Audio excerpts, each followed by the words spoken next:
আসসালামু আলাইকুম, কেমন আছেন সবাই? আশা করি অনেক ভালো আছেন। তো আজকে আমি একটা কামিজ কাটিং করব। তো প্রথমে হচ্ছে আমি হাতার কাপড়টা কেটে আলাদা করে নিব। তো হাতার কাপড়টা কাটার পর মাঝখান থেকে আমি সামনের পেছনের পার্ট দুইটা আলাদা করে নিব।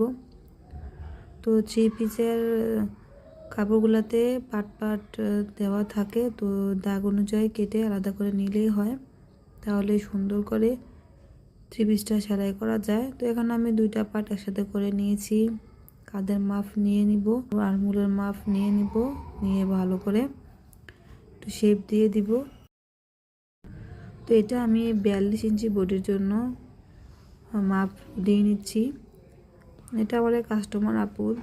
তো আলহামদুলিল্লাহ অনেকগুলো 3 পিসের অর্ডার আছে, এক এক করে সবগুলা কেটে সেলাই করে নিচ্ছি। যেহেতু আমি সেলাই কাজ করি, তো মোটামুটি সব ধরনের কাজে আমাকে করতে হয়। 3 পিস, তারপর হচ্ছে বাচ্চাদের ফ্রক, টপস, মানে মোটামুটি সব ধরনের কাজে আমি করে থাকি। তো হ্যান্ড প্রিন্টের কাজও দুইটা চলে আসছে। এক আপু আমার কাছে বলেছেন ক্রিম কালারের মধ্যে দুইটা ড্রেস প্রিন্ট করে সেলাই করে দিতে। তো আমি কাপড় এনে ওনার জন্য প্রিন্ট করে সেলাই করে দিব। আগে ভাবতেছি যেগুলা কাজ আগে আসছে এগুলো শেষ করে নেই, তারপরে আবার ধরবো। আর আমি যেহেতু শুধু কাটিংয়ের ভিডিও দিচ্ছি, তো আপনারা যদি চান তাহলে আমি সেলাই ভিডিওটাও আপনার সাথে শেয়ার করব। তো বেশি কাজ থাকার কারণে সেলাই ভিডিওটা তেমন করে দিতে পারতেছি না।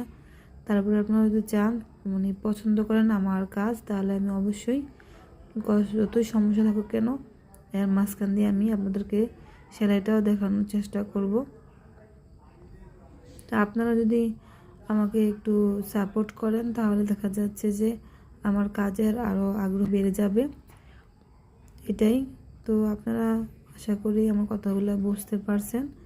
আর কোথাও যদি কথা বলাতে ভুল হয়ে থাকে অবশ্যই ক্ষমার দৃষ্টিতে দেখবেন। কয়েকদিন ধরে ঠান্ডা লেগে আছে, যার কারণে কথাও তেমন করে বলতে পারতেছি না। এই যে হাতাটাতে একটু আমি মাঝখান দিয়ে শেপ দিয়ে নিলাম। তো কোথাও যদি আপনাদের বুঝতে সমস্যা হয় আমাকে অবশ্যই কমেন্ট করে জানাবেন।